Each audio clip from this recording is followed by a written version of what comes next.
Hi everyone! So today na ang aking flight. So samahan niyo ako. At ito na nga, boarding time ko na sa Turkish Airlines. So, meron akong dalawang itinerary. First destination is Turkey. Then the second one is Germany. And kailangan ko muna matulog. Update ko kay later. Yan na at nakarating na kami sa Istanbul Airport. At papunta na rin kami sa boarding gate sa aming last destination. Yun ay ang Germany. So 2 hours yung layover namin dito. Sana naman walang delay flight.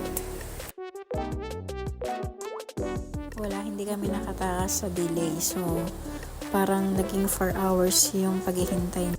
Pero okay lang. So ito na, landed na kami dito sa airport ng Germany.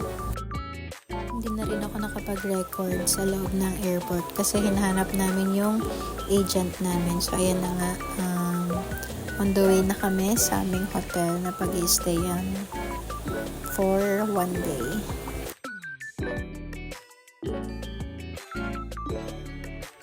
So ayun na nga, nakarating na rin kami dito sa hotel namin pag-i-stayan for 1 day. At ayan yung mga food dito sa hotel, nakakatuwa lang kasi marami ring choices. So yun na, kakain na rin ako.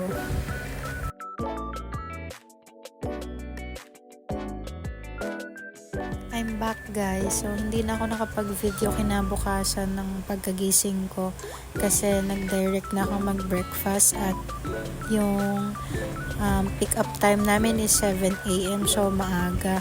And then sobrang na-enjoy namin yung breakfast namin. Na-visit na rin yung aming agent kasi ang pick up time nga ay 7 AM. Yun, super nagmadali na kami at ito na nga, nandito na kami sa loob ng ship. Tapos na rin yung mga papers namin ng ship crew and then after pwede na kami pumasok. Ito na nga ang reality, going back to work.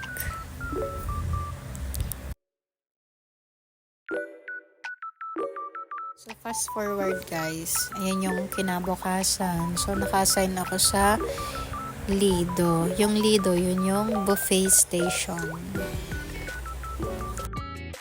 Medyo jet lag pa ako ng araw na yan kasi nga wala namang sapat na tulog.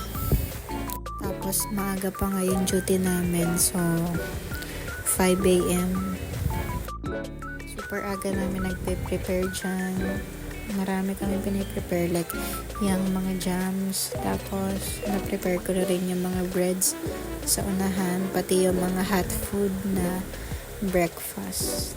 So flex ko lang guys, ako nga pala yung pinakamaagang pumasok ngayon sa trabaho kaya okay, nagpe-prepare agad. May ganun talaga pagka first day ng work. Habang nag-arrange na rin ako dyan, may mga pasahero na rin na dumarating kasi nga pwede na silang mag-start ng breakfast. So kapag wala pang masyadong pasahero, pwede naman kami kumain like 30 minutes. So ayan, nandiyan na kami sa crew mess. Kasama ko yung mga kaibigan ko. Ito yung chismis na may konting kain. So ayan, super na-enjoy talaga namin yung pagkain hanggang sa matapos kami, nagchichikahan pa rin kami ng mga kaibigan ko. So, ang nakakatuwa rin talaga ay yung nakabalik na ako rito sa ship. So, start na naman ng work. Siyempre, sabay-sabay. Kailangan lagi mong ibibigay rin yung best mo. Panibagong makikisama na naman sa mga katrabaho sa iba't ibang lahi. Pero siyempre, Pinoy tayo. So, hindi tayo papakabog. Sobrang dami kong realization. Ito yung pinaka-worth it na na-experience ko makapagtrabaho dito. Tuwa lang kasi doon sa mga small achievements mo, diba? Ito rin nga pala yung pinaka-favorite kong part. Yun yung pumunta sa open deck dito sa cruise ship. Kasi tinan nyo naman, ang ganda guys. At ngayon nandito kami sa Norway. Talagang nakakatuwa. At first time ko rito. Kaya sobrang ine-enjoy ko yung view. Nakakawala agad ng stress kahit kasi simula ko pa lang sa trabaho. So, ayun guys. Thank you for watching. Bye!